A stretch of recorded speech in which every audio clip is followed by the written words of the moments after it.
वृंदावन बिहारी लाल की जय। जय हो राधा रानी की जय। भैया हरा आज के हमार कथा कर्माबाई के ऊपर बा। कर्माबाई के ऊपर ठाकुर जी कैसे खुश भैन, कैसे उनके हाथ से रोज भोजन खाए लागन, सुनत जा। तो कर्माबाई राजस्थान के कलवा गांव में जीवन राम टूडी के बिटिया रहे। उनके घरे वो जन्म लिए रहे। जीवन राम टूडी जौन रहन ओ भैया मदन मोहन के इतना बड़ा भक्त रहन कि एक मंदिर बनाए रखे रहन। मंदिर में पूजा पाठ भक्ति सेवा यहीं में उनकर पूरा दिन बीत जाए। तो यही सब देखत देखत कर्माबाई बड़ी भईन। कर्माबाई जब बड़ी होई लगिन तो एक दिन जीवन राम टूडी अपने बिटिया से बोलन, कहन कि बिटिया हम जात है तीरथ पे और मदन मोहन के बिना खाना खियाए तू खाना मत खाओ, इनका भोग लगाई दिहू, ओ खाई ले ही फिर ओकरे बाद तू खाओ। कर्माबाई कहिन ठीक है पिताजी। अब वो चला गया। तो कर्माबाई बजड़ी की खिचड़ी बनाइन और बनाई के थाली में परोस के उनमें घी डालिन, थोड़ा से गुड़ डालिन, डाल के लई गई कान्हा जी के सामने रख दी। अब कन्हैया जी खाते नहीं हैं, कहीं कहीं खाए ला, बार बार कहीं खाए ला, वो नहीं खात रहन। फिर छोड़ के अपने काम में लग गई। फिर काम करके आइन दोपहर में तो कहीं कहीं कि अब खाना नहीं खाया, तू खाए ला तब हम खाई। तो कन्हैया जी खाएं कैसे,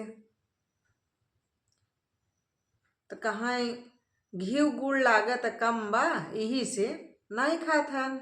अच्छा रुका तो उन घी और बढ़ाई दीन। जब घी और डाल दीन गुड़ और डाल दीन, डाल के चली गई, फिर काम में लग गई। ऐसे ऐसे शाम हो गया। तो जब शाम हो गया तो कर्माबाई कहाँ, अगर पिताजी के जो होता है तो फिर जय दिन पिताजी ना ही भूखा रह के पड़े और ना ही चुपचाप से खाए ला, और जब तक तू ना खाबा तब तक हमहू ना खाबे, पिताजी के आज्ञा बा। तो कहन ठाकुर जी के मूर्ति से आवाज आए कि अपने ओढ़नी से ओट कई दा फिर हम खाई ली। तो ओढ़नी से अपने ओढ़ाई दीन तो आराम से खाई लिहन। थाली पूरा साफ, थाली साफ हो गया, उन्होंने खाई लिहन। फिर रोज सवेरे उन उठाएं, सबसे पहले खिचड़ी बनाए के और भोग लगाई दें, ओकरे बाद अपन झाड़ू बटोरा चालू रखें अपन काम। तो रोज कन्हैया जी खाए लें। जब एक सप्ताह के बाद उनकर पिताजी आयन तो लगिन कहानी बतावे। जब कहानी बतावे लगिन तो पिताजी कहें कि इतना हम तीरथ करे गए, भगवान हुआ नहीं हमका मिलन, भगवान हमारे घरे में हैं, लेकिन हमका पता ही नहीं रहा कि भगवान हमारे घरे में हैं। आज से बिटिया तू ही भोग लगावा करा। फिर कुछ समय के बाद उनके पिताजी के देहांत हुआ। तो अब कर्माबाई सवेरे को उनका नियम रहा, सवेरे उठे बजरी खिचड़ी बनाई दें और आराम से कन्हैया जी आवे खाए लें। तब कन्हैया जी बाल रूप में आवे लगन, बाल रूप में आवे लगन, सवेरे आवे खाएं और चला जाए। अब जगन्नाथपुरी में हड़कम मच गई। पुजारी अलग सोचत हन कि इनके मुँह में सुबह खिचड़ी लगी रहा था, कहाँ से लगी रहा था, और सवेरे खाएं निकल लें। ऐसे धीरे धीरे मतलब कर्म उनकर चलत रहा। रोज जाए रोज खाएं, रोज मतलब रोज के किस्सा ही हुई रहा।